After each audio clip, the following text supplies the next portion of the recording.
All right, so we're gonna be assessing the rectus femoris today.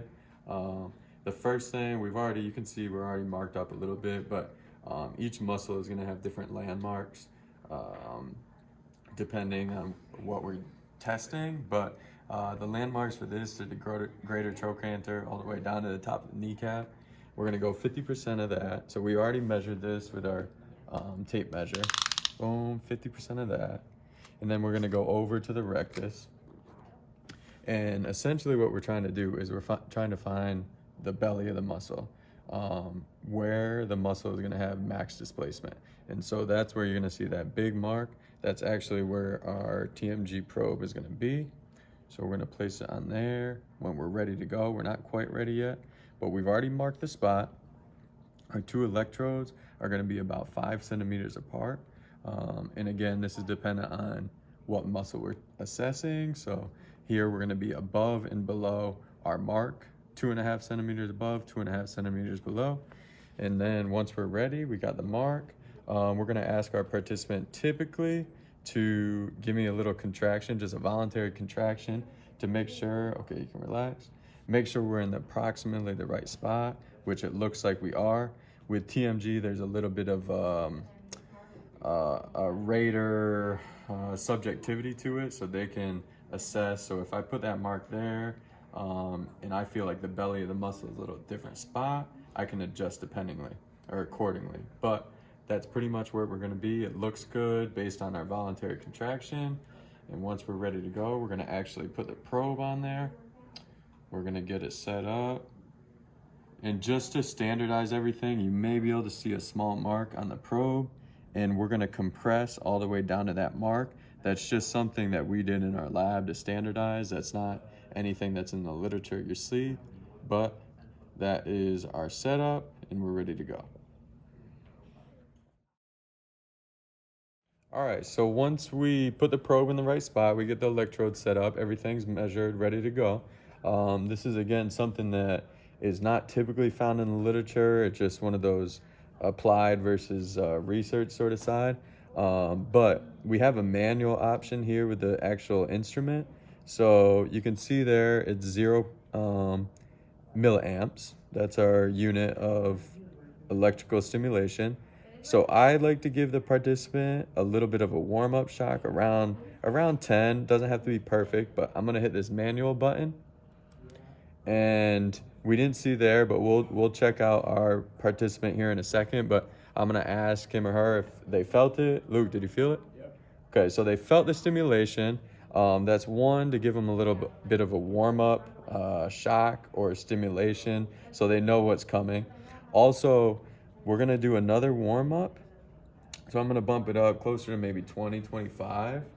And this one, you should see a little bit of a contraction with the muscle, which we did see. So again, this is used as a warm-up for the participant, but also for me or the practitioner to be able to see, to make sure our probe is still in the right spot, it's not falling.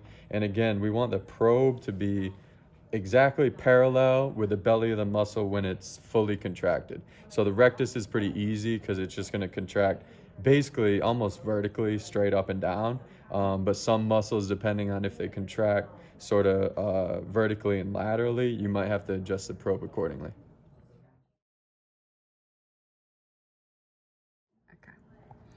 All right, so once we have everything set up in the software, which I already set it up, so I'm not gonna walk you through that, but we enter the participants' age, sex, height, weight, all that good stuff. So we enter that in there already.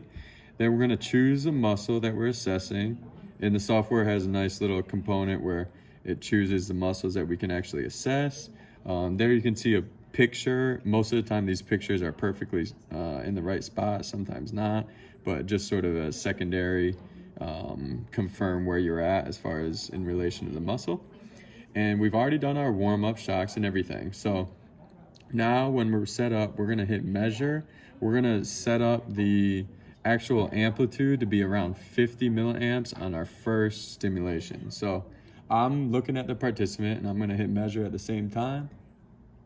Okay, so we had our first contraction, and I'll walk you through this, but you've already seen this curve a little bit, but we just want to make sure that the curves looks pretty normal, but there we can see that's our displacement.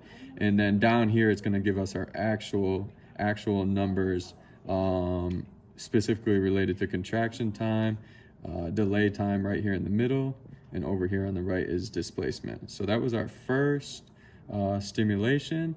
When we're ready to go, we're just gonna move the amplitude up by about 15 milliamps.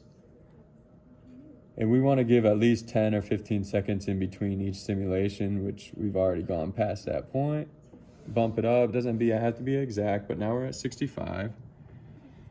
And we're gonna hit measure. Again, I'm watching the participant, make sure we're in the right spot.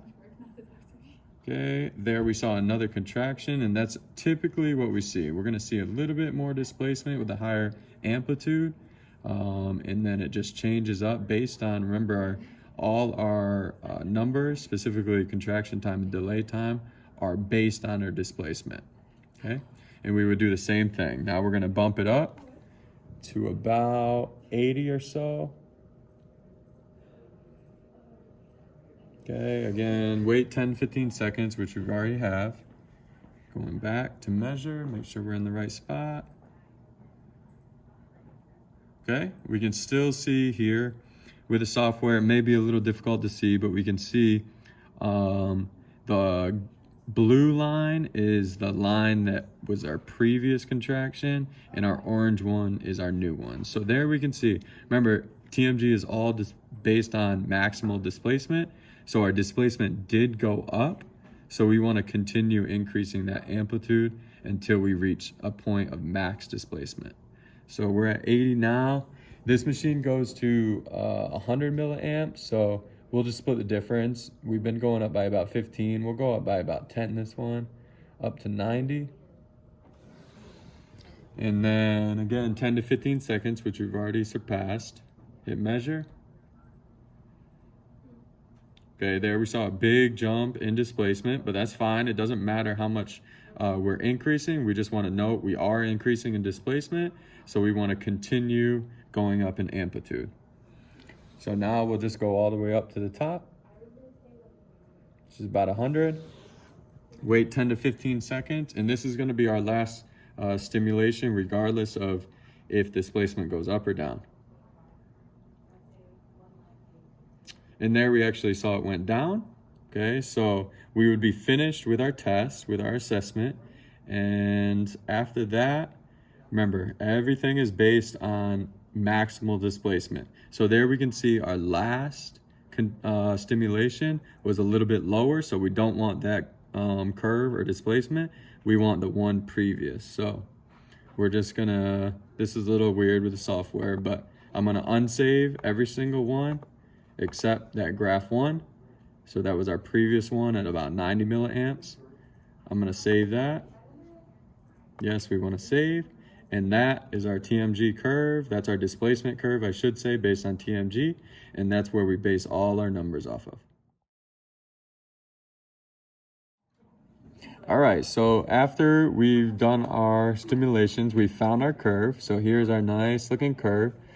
Some muscles that you're gonna assess may not have a perfect curve based on co-contraction, like the calf, the gastroc might have co-contraction of the soleus, but here we're fortunate. We have a perfect curve, perfect looking curve, and we're gonna go down to the bottom. So you gotta keep in mind that our reliable variables are TC, contraction time, TD, delay time, and displacement. Everything's based on displacement. So you can see the little arrows here that shows us where we are in relation to our population that we're comparing ourselves to. So for Luke, I just put in general population males that are his age and his height and his weight. So here we can see our displacement is a little bit, so 43% lower than an average male that's 26 years old, same height, same weight. So our displacement in millimeters, 3.2, okay? Then we would go over to, we can do either one, but we'll do TD, so delay time. So delay time, it doesn't show up here, but that's our time from 0 to 10% of our displacement curve. So from 0 to 10%, we can see it's almost exactly on. It's compared to our general male population, but there we can see it's just 3% lower, so we got 23.32 milliseconds. And then we go over to contraction time. Contraction time is the time from 10% to 90% of the front half of that curve. And there we can see we're 24% lower than our general male population for a total of 23.42 milliseconds. And those are our numbers. Everything's based on this displacement curve, the front half of the displacement curve, and those are our reliable variables for TMG. The reason the backside is not as reliable is due to that co-contraction that can occur. Sometimes you'll get sort of a weird looking backside of that curve, and that's why they found the variables aren't reliable on that side.